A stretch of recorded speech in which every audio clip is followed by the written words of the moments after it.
요한복음 21장 15절입니다.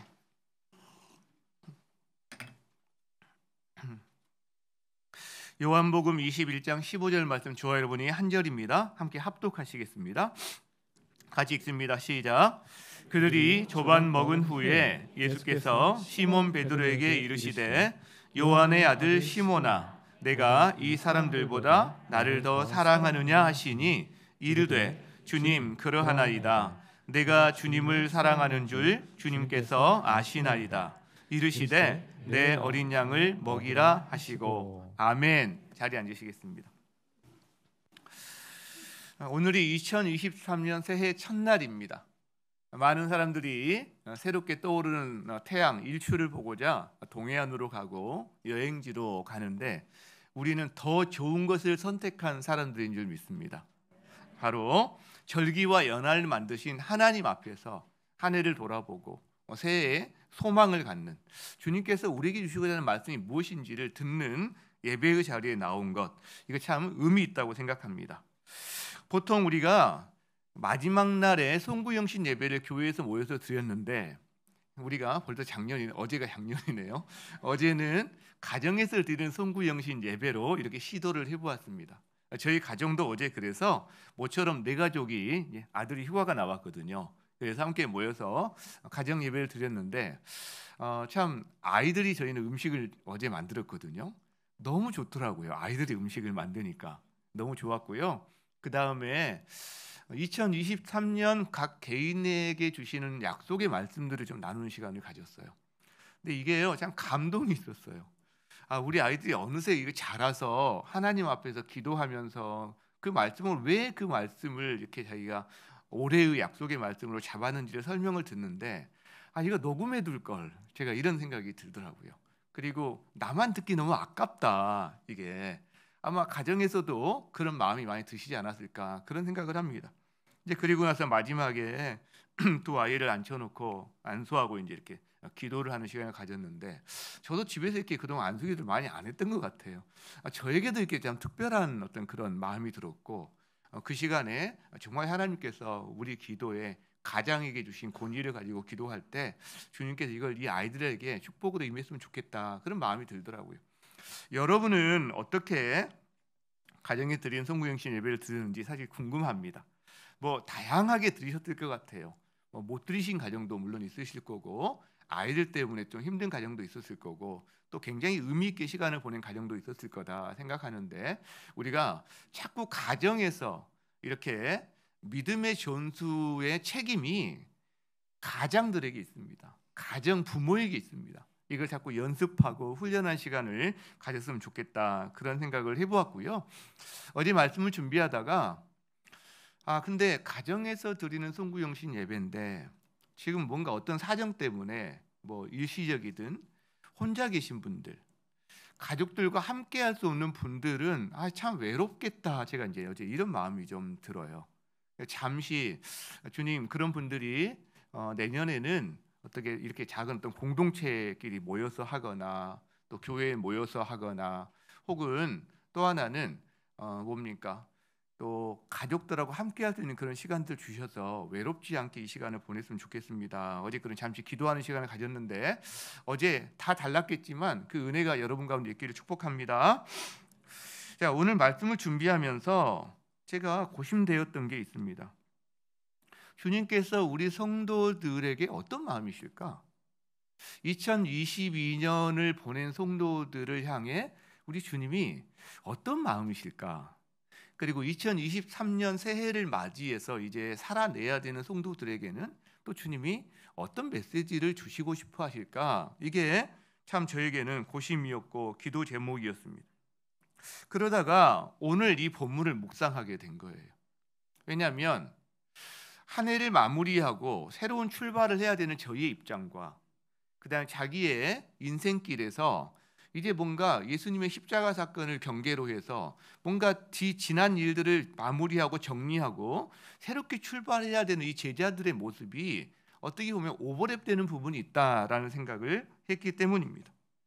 자, 그래서 오늘 이 말씀을 가지고 우리 성도들과 나눈다면 이게 얼추 우리에게 주신 주의 말씀을 우리가 좀 묵상할 수 있지 않을까 생각을 했는데 자, 첫 번째입니다. 지난 한 해를 보낸 우리 성도들을 향한 우리 예수님의 마음은 무엇일까? 여러분, 무엇일 것 같아요? 맨날 이렇게 질문할 때마다 곤혹스럽죠. 여러분, 치매 예방에 도움이 되는 겁니다. 자, 저는 긍휼이라고 생각합니다. 위로라고 생각합니다. 위로. 한 해, 힘든 한 해를 보냈잖아요. 그런 여러분을 향한 주님의 마음은 기본적으로 위로다, 긍휼이다 이렇게 생각해요. 여러분, 부모는요, 자녀들을 생각할 때 주로 이렇게 불쌍히 여깁니다. 긍휼히 여겨요. 그죠? 그 평상시 눈이 오면 너무 눈 온다 좋아하던 사람도 자녀가 군대에 가 있으면 걱정을 합니다. 눈 치우려고 얼마나 고생할까. 평상시에 무인기 뜨거나 미사일 날라다녀도 그냥 뭐 별 생각 없었는데 군대에 자녀가 있으면 밤새 벌벌 떨면서 보초에서 그것도 비상 걸려가지고 떨 자녀들을 걱정합니다. 우리의 자녀들 아들 딸이 외국에 가 있거나 그다음에 여행 가 있으면 그곳에서 무슨 테러가 발생했다, 무슨 천재지변이 발생했다 그러면 온통 관심이 거기에 가 있고 자녀들의 안전을 위해서 기도합니다. 이게 부모의 마음이죠. 여러분, 마찬가지입니다. 하나님에게 우리는 하나님의 자녀들이거든요. 그렇기 때문에 아버지의 마음이 기본적으로 자녀들을 향해 있는데 불쌍히 여깁니다. 긍휼히 여깁니다. 저는 그래서 이사야 40장 1절 이 말씀이 바로 2022년을 보낸 우리 성도들에게 주신 주님의 마음이 아닐까 생각해 봤습니다. 같이 한번 보겠습니다. 너희 하나님이 이르시되 너희는 위로하라 그래요. 너희는 위로하라. 내 백성을 위로하라 그럽니다. 여러분, 그래서 오늘 그 위로의 말씀을 좀 이렇게 전하고 싶은 거예요. 느헤미야 1장 5절에도 이렇게 말씀이 있습니다. 하나님에 대해서 하늘의 하나님, 크고 두려우신 하나님 이렇게 표현을 하는데 동시에 그분은요 긍휼을 베푸시는 하나님이라고 말합니다. 긍휼을 베푸시는 주님, 주를 사랑하고 주의 계명을 지키는 자에게 언약을 지키시며 긍휼을 베푸시는 주님 이렇게 표현합니다. 바로 이게 우리 주님의 바로 성품이신 거죠. 자, 왜 이렇게 위로와 긍휼을 할 수밖에 없을까? 제가 어제 점심에서 식당에서 밥을 먹다가 거기에 그 뉴스에 2022년 국제 10대 뉴스 뭐 이런 게 이렇게 뉴스에 나오더라고요. 거기 보니까 우크라이나 전쟁이 나와요. 그 후폭풍으로 인플레이션과 원자재값 상승과 이런 이야기가 나옵니다. 그리고 또 하나는 미국의 고금 이야기가 나와요. 수많은 경제적인 어려움들, 영끌족에 대한 어려움들 이런 이야기가 나옵니다. 그리고 우리가 여전히 계속되는 코로나 이야기가 나옵니다. 이건 뭐 굳이 제가 설명할 필요가 없는 거지만 제가 코로나 관련해서 기억나는 상징적인 사건이 하나가 있어요. 작년 9월입니다. 어제가 벌써 작년인데 작년 9월에 이제 2학기에 우리 아이들이 온라인 수업 대신에 대면 수업을 아마 보통 그때 재개를 했던 것 같습니다. 여기 단국대에 다니는 한 학생이 그 9월에 저희 교회를 방문했습니다. 그래서 이렇게 왔을 때 제가 단국대에 다니는 같은 과 학생이 있길래 둘이 소개를 해줬어요. 근데 둘이 그 자리에 처음 만나는 거예요. 처음 만나는 거예요. 여러분 1학년이 아닙니다. 같은 과고요. 3학년이에요. 같은 과 3학년인데 둘이 처음 만나는 거예요. 여러분 이게 코로나로 말미암아 우리가 알든 모르든 많이 잃어버린 것들 중에 하나입니다. 지금 고등학교 입학하는 우리 아이들은요. 중학교 3년 내내 온라인 수업 많이 했습니다. 마스크 쓰고 지냈습니다. 대학교 입학하는 우리 아이들은 고3 내내 고등학교 3년 내내 그랬습니다. 그 중요한 청소년 시기에 친구들과 스스럼 없이 웃고 떠들고 장난치고 친구 관계 형성되는 이 모든 것들을 굉장히 제한된 상황에서 해냈습니다. 굉장히 아픈 거죠. 사실은 부족한 거죠. 여러분, 그래서 코로나를 겪는 동안 저희들의 삶 가운데요, 내가 미처 인식하지 못한 부분에서도 사실 이렇게 여러 가지 구멍들이 굉장히 많이 뚫려 있는 게 우리의 현실입니다. 주님이 그걸 아시는 거죠. 그렇죠? 어려움을 겪지 않는 성도들이 없는 거죠. 여러분, 그래서 이런 자녀들을 향해 2022년을 보낸 우리를 향해 주님이 가진 기본적인 마음, 저는 위로라고 생각하는 거예요. 긍휼의 마음이라고 생각하는 거예요. 이사야 40장, 너희는 위로하라. 내 백성을 위로하라. 여러분, 주님의 이 위로가 여러분에게 전달되었으면 좋겠어요. 또 오늘 우리가 읽은 이 본문에 저는 주님의 위로가 어떻게 전달되느냐, 예수님이요 숯불을 피우세요. 숯불. 여러분, 숯불을 그 새벽에 피우려면 멀리서 장작을 가지고 메고 오셨거나 아니면 그 갈릴리 호수 주변을 돌아다니시면서 계속해서 나무를 주워 모아야만 됐을 거예요, 예수님. 그리고 지금처럼 불 피우기가 쉬운 시절이 아닙니다. 그렇죠?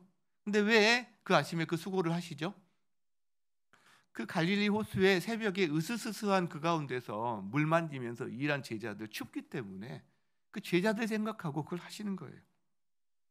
여러분, 예수님이 그리고 나서 조반을 준비하십니다. 우리가 자녀들 아침에 도시락 하나 싸봐도 알아요. 준비가 필요합니다. 근데 장정 7명의 도시락을 지금 준비한 거거든요. 조반을 준비한 거거든요. 그냥 아무렇게나 하는 게 아닌 거죠. 여러분, 도시락 통이 있습니까? 지금처럼 밀키트가 있습니까? 없죠. 그러니까 예수님이 뭔가 7명을 먹이기 위해서 뭔가 고민하시고 준비하셨을 거라는 거예요. 왜요? 밤새 그물질한 제자들이 얼마나 허기가 졌을까 생각하니까 먹을 걸 준비하신 거죠. 여러분, 생각할수록 예수님의 이 따뜻한 마음, 긍휼히 여기시는 마음, 위로하시는 마음 느껴지지 않습니까? 저는 이 장면이 정말 제 마음에 많이 남아요. 너무 이 장면이 저는 좋아요.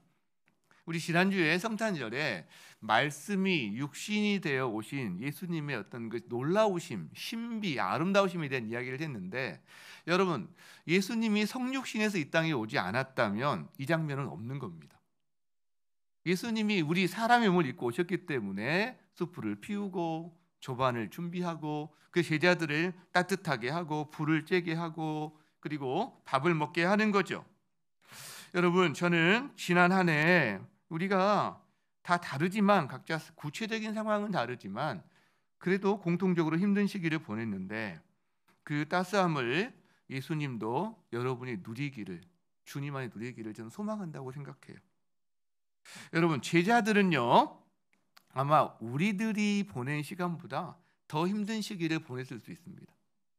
3년 동안이나 자기 생업과 모든 것을 버려두고 인생을 바쳐서 예수님을 쫓아다녔는데 갑자기 십자가에서 달려서 그냥 돌아가신 거죠. 혼란 그 자체입니다. 그다음 무력감 그 자체입니다. 절망이 이들의 마음이었을 거예요. 그렇죠? 자, 이들이 그 상황에서 어떻게 그 지난 일을 정돈하고 새롭게 이들이 달려갈 수 있을까? 예수님 때문입니다. 자기에게 찾아오신 예수님, 식탁으로 초대해 주신 예수님, 숯불을 태우고 조반을 채워주신 예수님. 여러분, 이런 제자들의 모습에서 우리의 모습이 오버랩 되는 거죠. 그죠? 동일하게 힘든 시기를 보낸 우리의 모습, 그리고 우리에게 제자들에게 찾아오신 예수님이 우리에게 찾아와 주기를 원하시는 그 부분. 저는 제자들을 향한 이 위로와 긍휼의 마음이 지금 이 시대를 살아가는 우리를 향한 예수님의 마음이다라고 믿습니다. 여러분을 향한 예수님의 마음이다라고 믿습니다. 여러분의 삶에서 예수님의 이 숯불을 좀 경험했으면 좋겠어요. 예수님의 이 조반을 먹여주시는 것을 좀 경험했으면 좋겠어요. 그러면 여러분에게 찾아오실 수 있도록, 혹은 찾아오시는 예수님을 잠잠히 좀 주님 앞에 머물러 있는, 잠시 멈추고 좀 머물러 있는 그런 시간이 있었으면 좋겠다, 그런 생각을 해봅니다. 그러면 주님께서 여러분에게 오셔서 조반을 차려주시고 대화 가운데 이끄실 줄 믿습니다. 이 은혜가 여러분에게 있기를 바랍니다. 자, 그렇다면 지난 한 해를 돌아보는 우리를 향한 주의 마음이 이 긍휼과 위로하심이고 그것이 조반을 먹이시는 걸로 나타나는 거라고 한다면, 상징적으로 새해를 달려나가야 되는 우리에게 주시고자 하는 주님의 메시지는 뭘까라는 거예요. 보통요, 새해가 시작되면 사람들끼리 인사를 나누고 덕담을 합니다.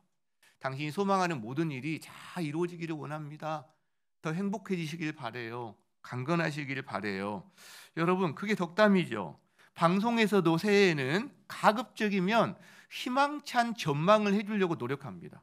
실제로 그게 맞는 거죠. 자, 그런데 그 어느 해보다 올해는 이 전망이 사실 어둡습니다. 세계 정세는 전쟁의 늪에 빠져 있어요. 세계 경제는 침체의 늪에 빠져 있어요. 우리나라도 예외가 아닙니다. 이미 여러 가지 부동산, 주식, 고용 그런 모든 시장들이 사실 다 위기 지수를 드러내고 있습니다. 그뿐만이 아니라 저희는 남북 대치 상황으로 말미암는 위기 지수도 올라가고 있고요.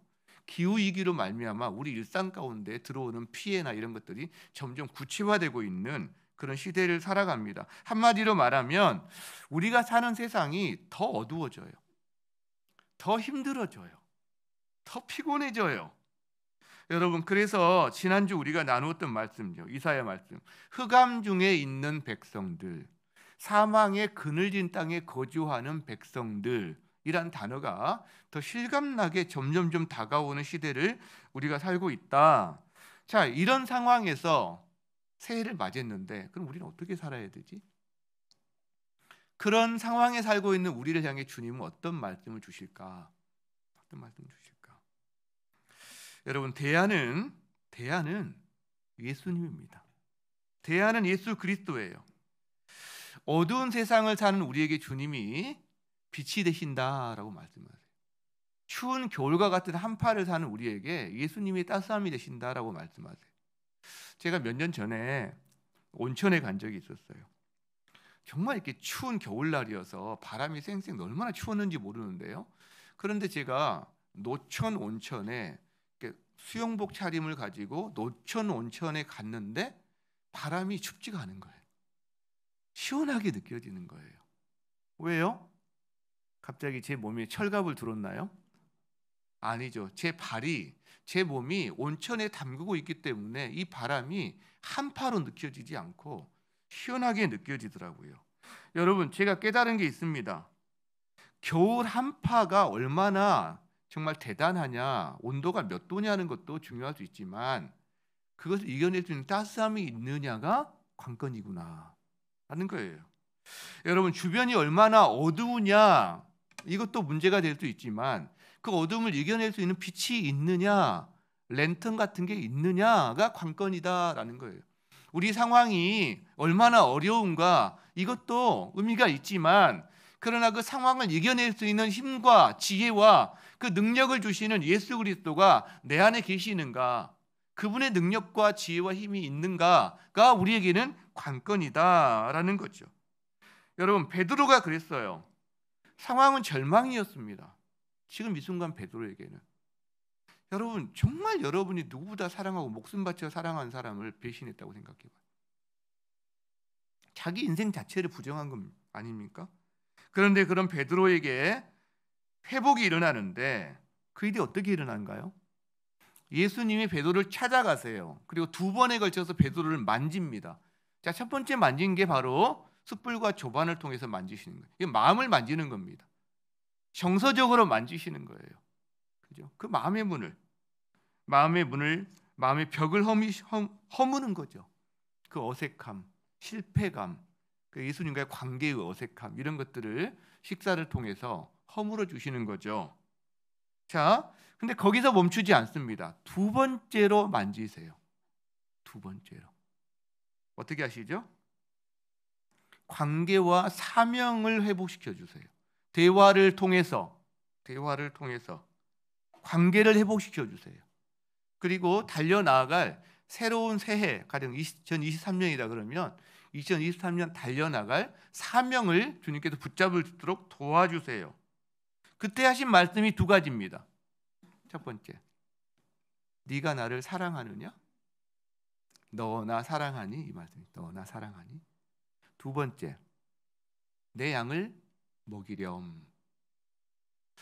예수님이 이 말씀을 베드로에게 하실 때 먼 산 쳐다보고 듣거나 말거나 들을 게 있는지 안 들을지어다 하면서 그냥 중얼중얼 하셨을까요? 저는 안 그러셨을 것 같아요. 어깨를 딱 붙잡고 할 수만 있으면 이렇게는 하지 않으실 거예요. 두 눈을 똑바로 쳐다보고 또렷하고 분명한 음성으로 말씀하실 것 같아요. 너나 사랑하니? 그리고요, 내 양을 먹여라. 여러분 이걸 반복합니다. 3번을. 평생 잊혀지지 않도록. 그죠? 저는 이 말이 이렇게 들렸어요. 이 말을 묵상하면서 베드로야, 네가 앞으로 평생 지켜야 할 기본 2가지를 내가 알려주마. 너 이것은 절대 잊어서는 안 돼. 너 평생 이것은 기억하고 살아야 돼. 여러분, 저는 이렇게 들리는 거예요. 예수님의 베드로에게 하신 이 말씀이 이렇게 들리는 거예요. 예수님은 이제 곧 지상을 떠나서 승천하셔야 합니다. 이 땅에는요, 자신을 대신해서 이 땅에서 사역을 해야 되는, 예수님의 손과 발이 되어서 사람들 찾아가야 되는 제자들, 베드로와 함께 그 제자들만 남아 있는 거죠. 여러분, 그에게 강조해서 말씀하시는 거죠. 기본으로 돌아가라. 기본으로 돌아가라. 저는 이렇게 들리는 거예요. 얼마 전에 월드컵이 끝났죠. 그리고 이렇게 뭡니까, 이렇게 부상임에도 불구하고 뛰었던 손흥민 선수 참 대단했는데, 그때 이 손흥민 선수의 아버지가 손웅정 감독이 있습니다. 그분의 인터뷰가 유퀴즈 언더블락인가 거기에 이렇게 한번 올라온 적이 있어서 제가 한번 관심이 있어서 들어본 적이 있어요. 자, 이 손흥민 선수가 초등학교 3학년 때 축구를 하겠다고 그래서 그때부터 아빠가 옛날에 축구 선수였기 때문에 직접 훈련을 가르친 겁니다. 그런데 훈련을 할 때 가장 중요시했던 게 있다는 거예요. 그게 뭐였냐면 바로 기본이었습니다. 기본. 이 기본을 하루도 빠짐없이 2시간 이상씩을 했대요. 이 축구에 있어서 기본은 그런 거래요. 그러니까 이 공을 어떤 상황, 어떤 순간에도 다룰 줄 아는, 놓치지 않고. 그래서 발등, 발 안쪽, 발 바깥쪽, 무릎, 가슴, 머리, 하여간에 공을 가지고 2시간 동안 계속 자기 몸에 붙어 있게끔 컨트롤하는 이런 시간이 이게 기본이래요. 자, 그러면서 이분이 막 이렇게 어떤 이야기를 하다가 흥분해서 한 이야기가 있었는데, 아이들을 데리고 기본을 가르치지 않고 감독의 성적을 위해서 아이들을 경기에 내보내서 너무 혹사하는 경우가 많다. 그래서 프로에 갈 때쯤이면 수술대에 올라간다. 손흥민 선수는 18살 전에는 슈팅 연습을 안 시켰대요. 왜냐하면 아이들은 관절이 약하고 근육이 아직 덜 발전되기 때문에 볼을 강하게 치면 아이들에게 손상이 간대. 그러니까 18살이 넘어서야 슈팅 연습을 했다는 거죠. 이런 이야기를 막 이렇게 하는 걸 들었습니다.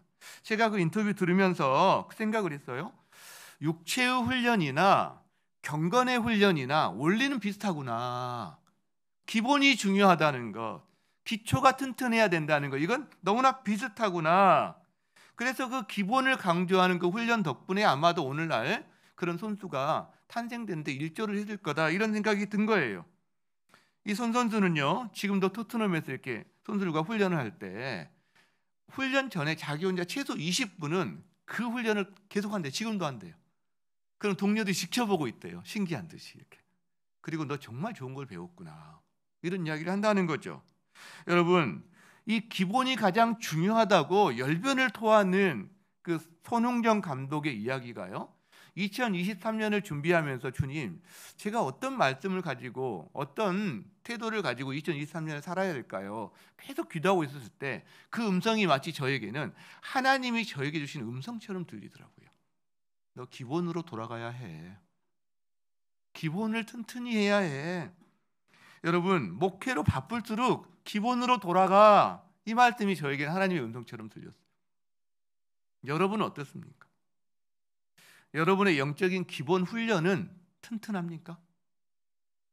기본으로 돌아가라는 이 메시지가 여러분에게도 혹시 하나님의 음성처럼 들리는 분 계십니까? 참 그랬으면 좋겠습니다. 자, 시편은 누가 하나님 모시기에 복된 사람인지에 대해서 계속해서 우리에게 말을 해주는 그런 본문이라고 할 수 있는데, 시편 1편이 그 어떻게 보면 서론이면서 결론과도 같은 그런 본문을 우리에게 제시를 하죠.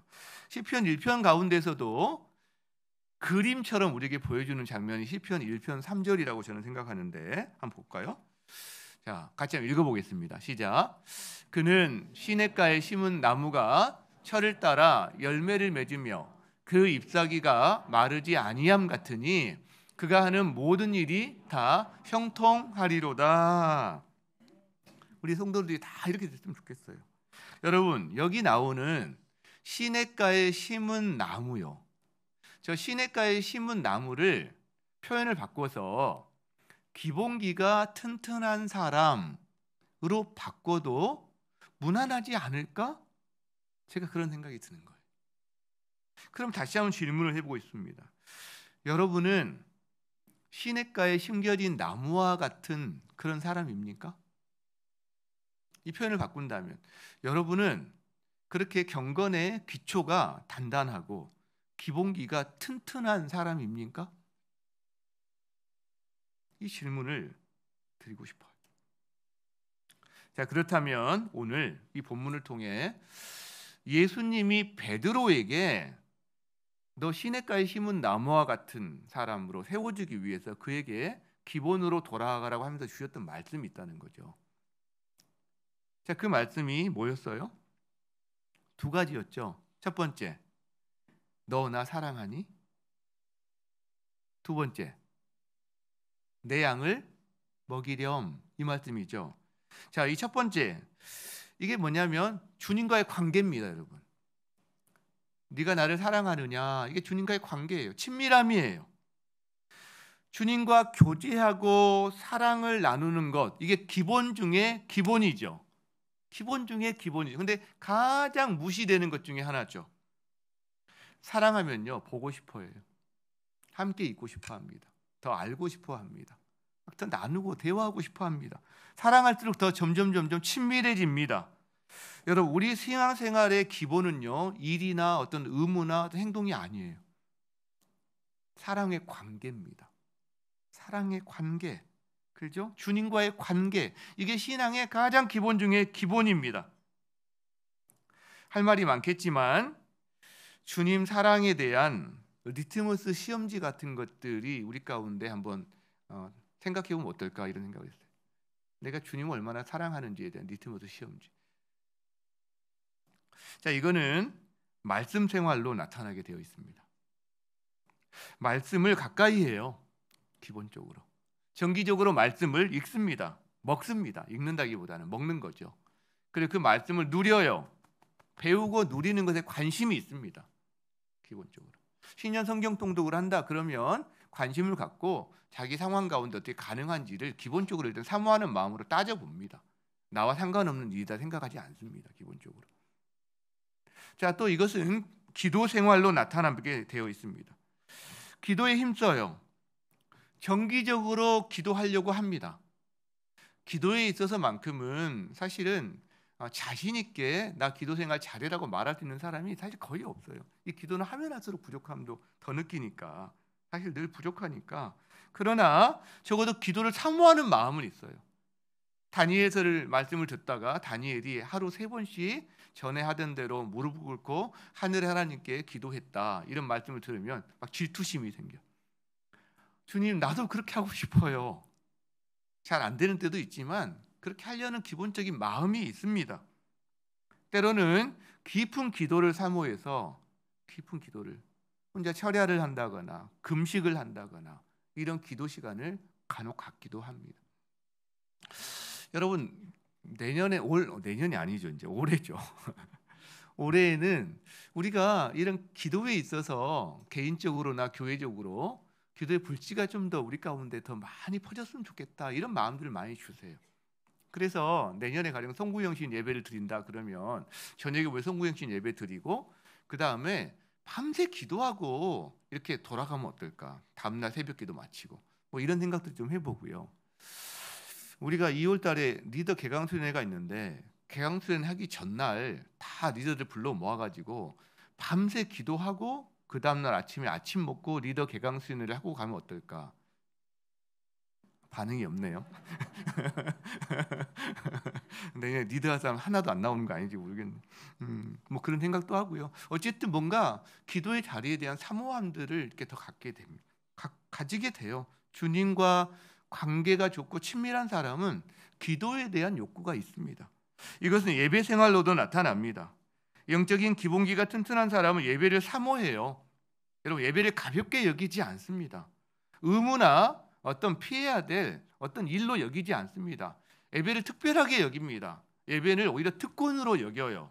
그리고 자기 삶 가운데서 여러 가지 바쁨도 있고 일상의 분주함도 있지만 예배를 삶의 최우선에 놓고자 노력을 많이 합니다. 이런 것들이 리스모스 시험지처럼 되고 있다는 거죠. 여러분, 제가 또 이렇게 이야기하면 와, 이거를 또 얼마나 많이 하는지로 여러분 평가하려고 하지 마세요. 양의 문제가 아니라 이건 태도의 문제고 관계의 문제라는 겁니다. 주님이 원하시는 것은 많이가 아니라 사랑이라는 거예요. 사랑. 생각해 봅시다. 남편이 어느 날 갑자기 설거지하고 집안 청소하고 음식물 쓰레기를 막 버리기 시작해요. 아내가 좋아합니까? 좋아하죠. 왜요?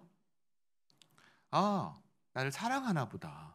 드디어 정신을 차렸구나. 사랑을 느끼기 때문에 좋아하는 거죠. 근데요, 이 남편 하는 짓이 이상하다고 생각해 봅시다. 막 음식물 쓰레기 버리고 와서 입이 이만큼 나와가지고 여보 차 한잔 할까요? 그랬는데 차는 무슨 차? 나한테 뭘 더 바래? 집안 청소했으면 됐지. 근데 문을 쾅 닫고 집에 방에 들어간다. 여러분, 그럼 어떻겠습니까? 그걸 원하는 건가요? 아니죠. 아닌 거죠. 사랑으로 나를 도와주는구나라고 할 때 그 마음이 기쁜 거죠. 관계가 있는 거죠. 일을 해달라는 게 아니라, 여러분, 주님은 우리를 사랑의 관계성을 위해서 우리를 지으셨어요. 우리를 부르셨어요. 우리를 구원하셨어요. 그리고 사랑의 관계성 가운데 우리와 동행하고 싶어요. 옆에 가는데 말은 한마디도 안 하고 가는 그런 관계가 아니라 대화를 주고받고 사랑을 주고받고 이런 관계로 가고 싶어 한다는 거죠. 여러분, 예수님이 베드로에게 물었던 것은, 첫 번째 물었던 것은요, 너 왜 배반했니? 너 왜 그랬니? 너 그럴 수 있니? 뭐 이런 말이 아니었습니다. 사랑이었어요. 사랑. 너 나 사랑하니? 여러분, 사랑이었어요. 예수님이 가장 듣고 싶은 첫 번째 메시지도 말씀도 반응도 사랑의 고백이었어요. 여러분, 사랑의 고백. 베드로에게만 그럴까요? 다른 제자들은, 그리고 세대를 이어져 온 우리 세대에 살아가는 당신의 제자들에게는 마찬가지인 거죠. 여러분이 자녀에게 가장 듣고 싶은 말씀도 이 사랑의 고백이잖아요. 그렇죠? 이것이 첫 번째 기본입니다. 기본 중에 기본입니다. 그렇죠?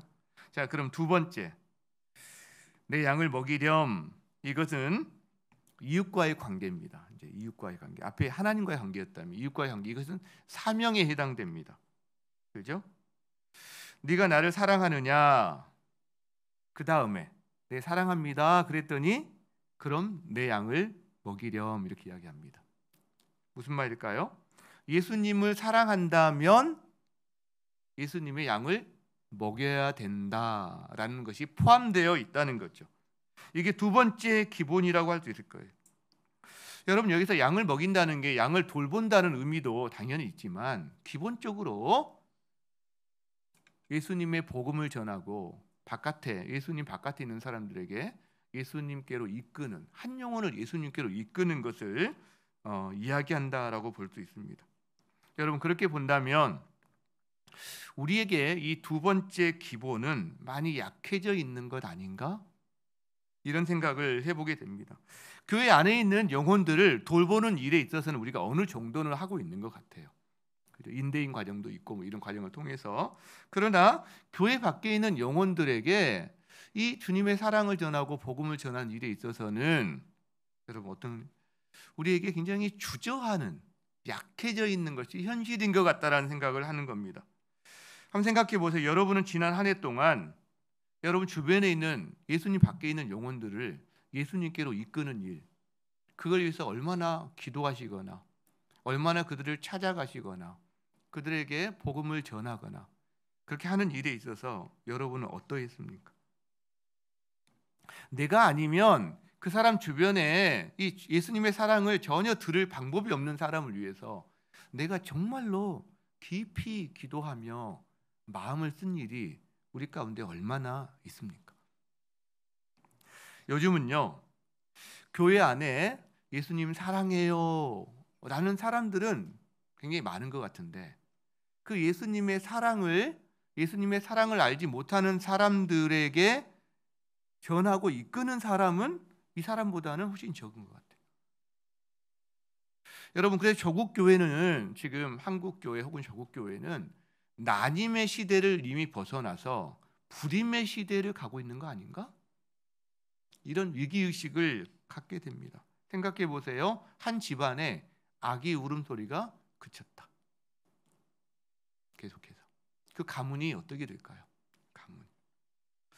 지난 학기에 우리가 굿뉴스 클럽을 이렇게 여러 가정을 오픈했는데, 이제 한 가정에 있었던 일입니다. 그 한 아이가 학교 앞에 나눈 전단지를 가지고 그 굿뉴스 클럽에 참여를 했는데, 이 부모가 거기 찾아온 거죠. 그러면서 항의를 하고 죽전 맘카페에 글을 올린 적이 있어요. 이게 이렇게 하면 되는 건가요? 막 이렇게 올린 적이 있죠. 그것 때문에 잠시 기도하고 우리가 했던 그런 긴장했던 시간들이 있었는데, 근데 제가 그때 정말 놀랬던 게 있어요. 그 맘카페 그 올린 글 안에 댓글들이 쫙 이게 달리면서 했던 내용 중에 하나가 뭐냐면, 누군가 이런 글을 썼어요. 요즘 교회들은, 일반 교회들은 집에서 전도 안 해요. 이단들이나 그렇게 하는 거예요. 여러분, 그런 댓글이 달렸어요. 여러분, 맘카페에 죽준 우리 교회가 그동안 지역을 섬기고 함께했던 것들이 있어서 우리 교회를 그 자리에서 사람들이 옹호해주고 또 좋은 교회야 이렇게 해줘서 저희들이 금방 일단락되긴 했지만, 저희가 하마터면 이단이 될 뻔했습니다. 그 맘카페 이단이 될 뻔했죠. 여러분, 정말 서글픈 이야기 아닙니까? 요즘 교회는 그렇게 전도 안 해요. 이게 일반인들의 일반 정서가 돼버린 거예요. 전도는 이단이 나는 거예요. 여러분, 이게 진짜 우리한테 슬픈 이야기 아닙니까? 그런 면에서 여러분, 우리 교회는 어떤 상태일까요? 우리 교회는, 우리가 매주일 예배마다 주님 영혼 구원하는 교회가 되게 해주세요라고 지난 8년 동안 기도해 왔는데, 실제로 영혼 구원의 역사가 얼마나 일어나고 있을까요?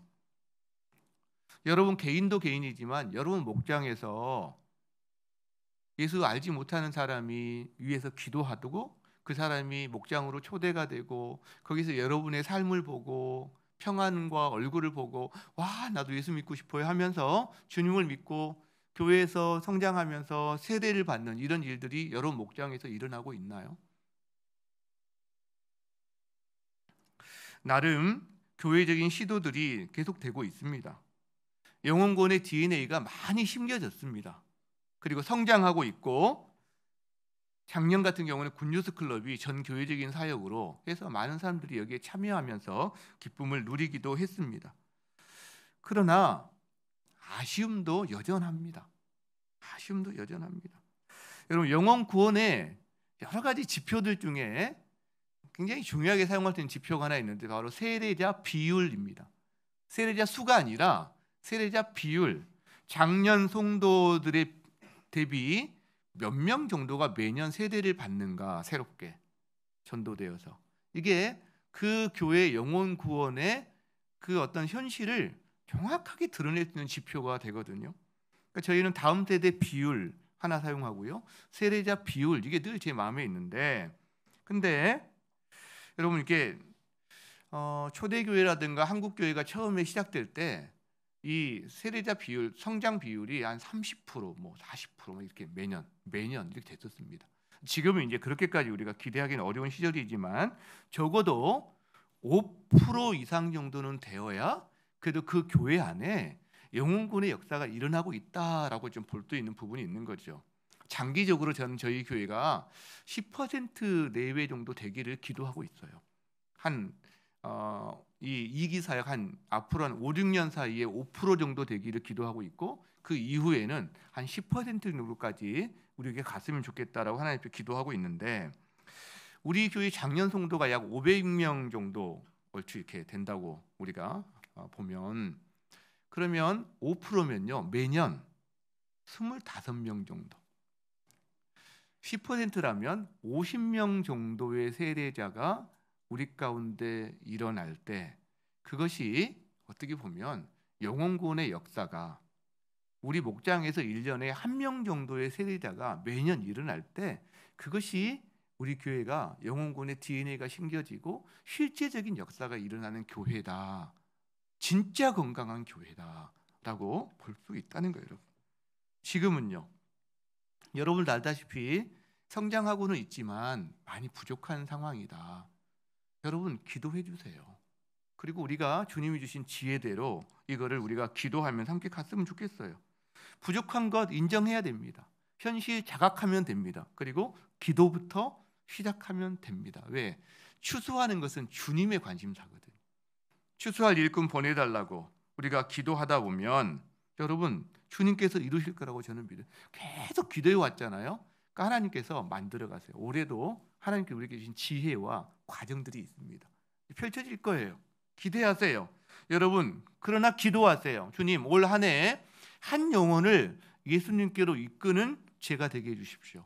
한 영혼을 예수님께로 이끄는 저희 가정이 되게 해주십시오. 한 영혼을 예수님께로 이끄는 우리 목장이 되게 해주십시오. 하나님 한 영혼을 예수님께로 이끄는 우리 교회가 되게 해주십시오. 여러분 모일 때마다 여러분의 기도 생활 가운데 이것을 기도해 주시기를 바랍니다. 자 그렇다면 우리가 두 가지 기본을 이야기했어요. 두 가지 기본. 첫 번째가 뭐였죠? 주님과의 사랑의 관계, 친밀함. 두 번째는요. 바로 내 이웃들을 향해서 주님의 사랑을 전하고 복음을 전하는 이거. 이게 예수님이 베드로에게 그리고 그의 제자들에게 그리고 오고 오는 세대의 제자들에게 주신 기본이다라고 우리가 배웠어요. 이 기본으로 우리에게 돌아가라라고 말씀하신다는 거죠. 여러분 우리가 이 두 가지는요 같이 갑니다.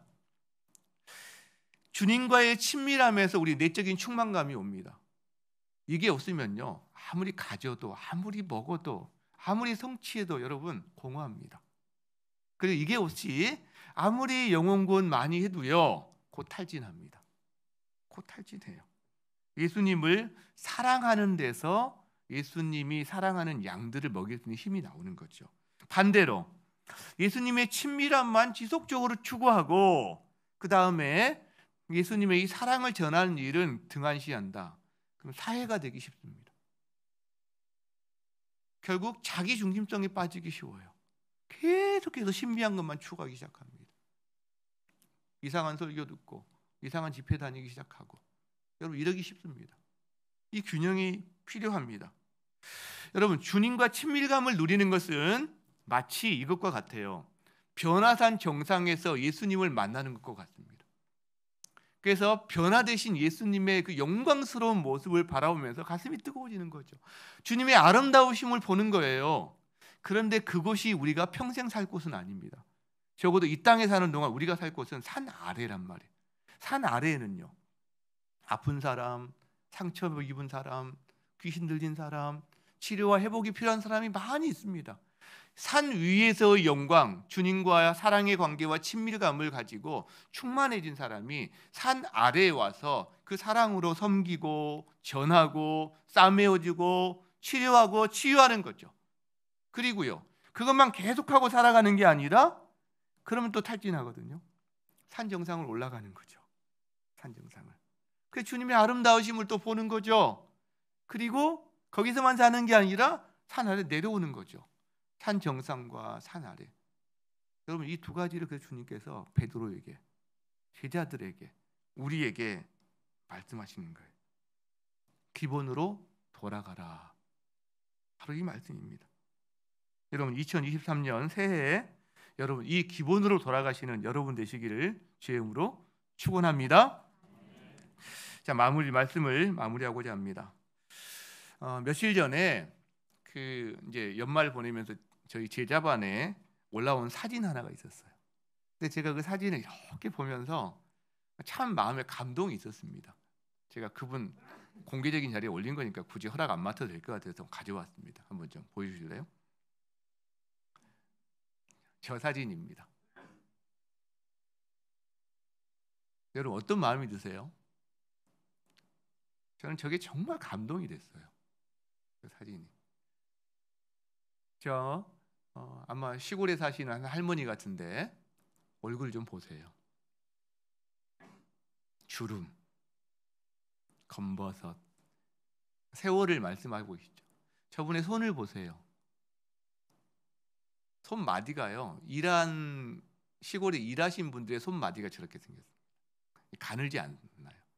일하신 분들은 제 손보다 더 두꺼워요. 이렇게 아시는 분 아실 거예요. 근데 기도합니다. 저분 앞에 밥과 반찬이 있습니다. 김치도 있고 콩자반 같은 것도 있는 것 같은데, 여러분, 저는 저분에게 2022년은 어떤 의미일까? 저분에게 2022년은, 지난 세월은 어떤 의미일까? 앞에 차려주신 저 상이 예수님이 그에게 차려주신 조반으로 여기고 거기에 대해서 감사함으로 손을 모으고 있는 저 자세가, 그게 지난 시간 동안 하나님의 은혜로 자기 인생을 인도하셨음을, 그 평안 가운데 인생에 얼마나 많은 우여곡절과 위기와 사연이 많겠어요. 그러나 저 하나에 다 포함되어 있는 주님이 여기까지 저를 인도하셨군요. 이분에게 2023년은 어떤 의미일까? 이분보다 나이 많은 분이 우리 가운데 별로 없을 겁니다. 이분보다 형편이 어려운 분이 우리 가운데 별로 없을 겁니다. 이분보다 체력이나 건강에 있어서 연약한 분이 우리 가운데 많지 않을 겁니다. 그러나 이분이 2023년을 어떻게 바라볼까? 주님, 제가 있는 이곳에서 제가 제 인생을 감사로 하나님께 올려드리고 우리 손주들을 위해서 기도하고 내 주변에 있는 이웃들을 내가 기도하며 섬기며, 주님, 제가 주님과 기도하며 이 시간을 살아낼게요. 저는 이게 읽혀집니다. 그런 마음이 듭니다. 여러분, 저것이 우리가 오늘 했던 말씀을 전체적으로 우리가 한번 이렇게 이미지화할 수 있는 그런 감동이 있는 사진이 아닌가, 저는 그런 생각이 들었어요. 여러분도 여호와는 나의 목자시니 내게 부족함이 없습니다. 주님, 제가 있는 이곳이 내가 꿈꾸며 기도하며 이곳에서 사랑하며 살겠습니다. 이렇게 우리가 고백할 수 있다면 저 한 할머니의 저 모습이 바로 우리의 모습이고 또 우리의 미래의 모습이고, 하나님 앞에서 당당하게 그러나 너무나 의연하게 살아가는 한 신앙인의 모습이 되지 않을까 기대하게 됩니다. 우리 그 마음 가지고 함께 한번 찬양했으면 좋겠습니다. 하나님의 사랑을 사모하는 자, 하나님의 평안을 바라보는 자, 너의 모든 것 창조하신 우리 주님이 너를 얼마나 사랑하는지 우리 이 마음으로 함께 찬양하며 나가겠습니다. 찬양하시겠습니다.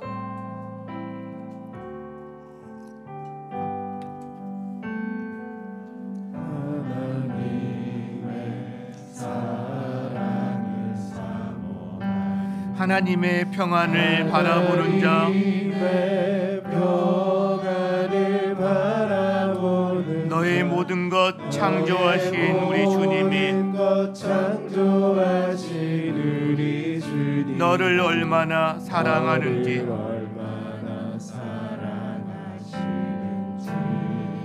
하나님께 찬양과 경배하는 자,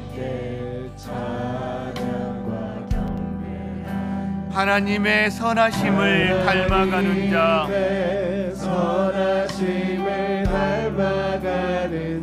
너의 모든 것 창조하신 우리 주님이 너를 자녀 삼으셨네. 하나님 사랑의 눈으로 너를 어느 때나 바라보시고 하나님 인자한 귀로서 언제나 너에게 기울이시니 어둠의 밝은 빛을 비춰주시고 너의 작은 시름에도 응답하시니 너는 어느 곳에 있든 주만 바라볼지. 하나님 사랑의 눈으로, 하나님 사랑의 눈으로 너를 어느 때나 바라보시고, 하나님 인자하기로써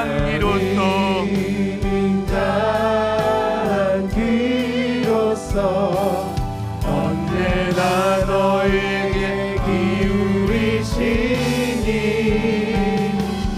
어두움에 밝은 빛을 비춰주시고 너의 작은 신음에도 응답하시니 너는 어느 곳에 있든지 주를 향하고 주만 바라볼지. 주만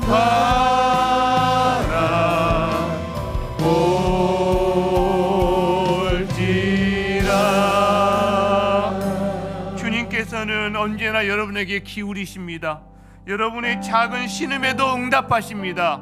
어느 곳에 있든지 어떤 상황에 있든지 주님을 바라보는 한 해가 되게 하여 주시옵소서. 주여 외치며 기도의 자리로 나가겠습니다. 주여.